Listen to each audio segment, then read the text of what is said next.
میری آواز سن کر وہ کہنے لگا کہ وہ سیدھا میرے کمرے میں آ رہا ہے۔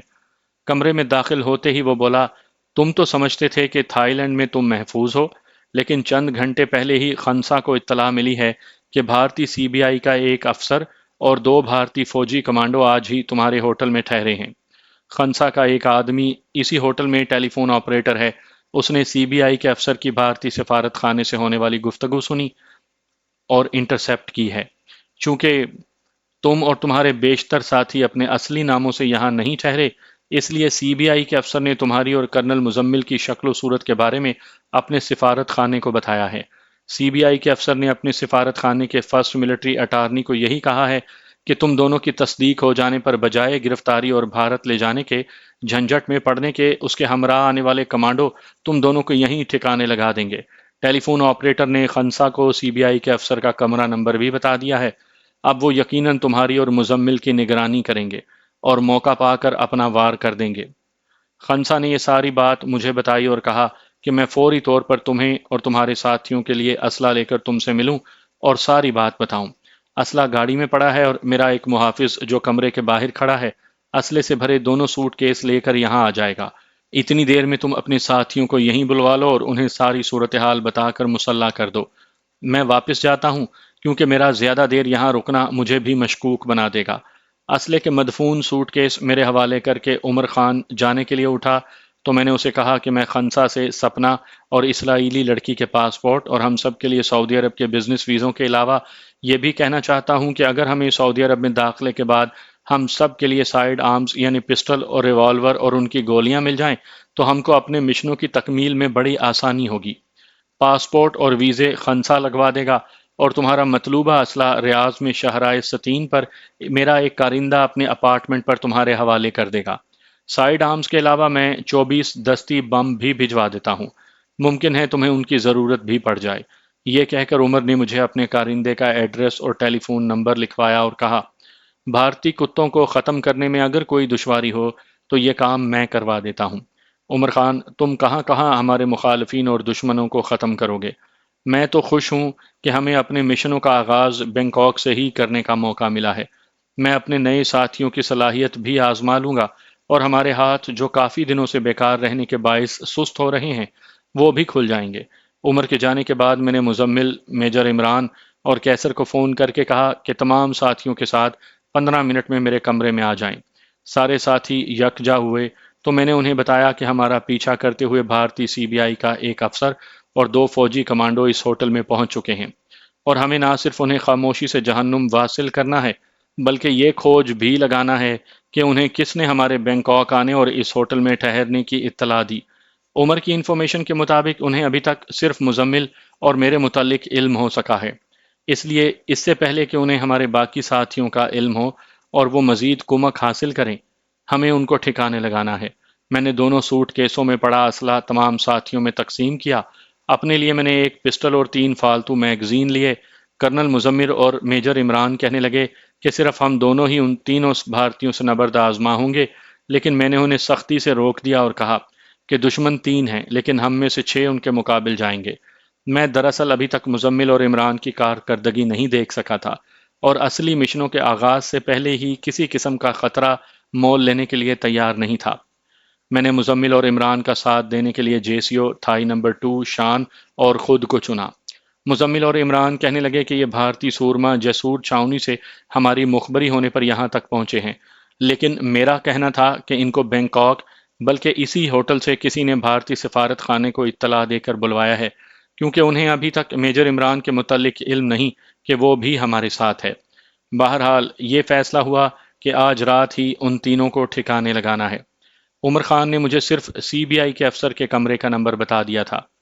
ہمیں پہلے یہ معلوم کرنا تھا کہ دونوں بھارتی فوجی کن ناموں سے کون سے کمروں میں ٹھہرے ہیں۔ مجھے چونکہ شک تھا کہ ہماری مخبری اسی ہوٹل سے ہوئی ہے، اس لیے ریسیپشن سے ان کے متعلق معلوم کرنا حماقت تھی۔ مجھے یکا یک خیال آیا کہ بجائے ان تینوں سے بیک وقت بھیڑ جانے سے بہتر ہے کہ پہلے سی بی آئی کے افسر کو ٹھکانے لگایا جائے اور بعد میں دونوں فوجیوں کو۔ میں نے مزمل اور عمران کو اپنی تجویز بتائی تو انہوں نے اسے پسند کیا۔ ہم نے رات 11 بجے اس کے کمرے میں دھاوا بولنے کا پروگرام بنایا۔ میرے ہمراہ میجر عمران اور کیسر نے جانا تھا۔ ہم نے فائر آرم استعمال کرنے کے بجائے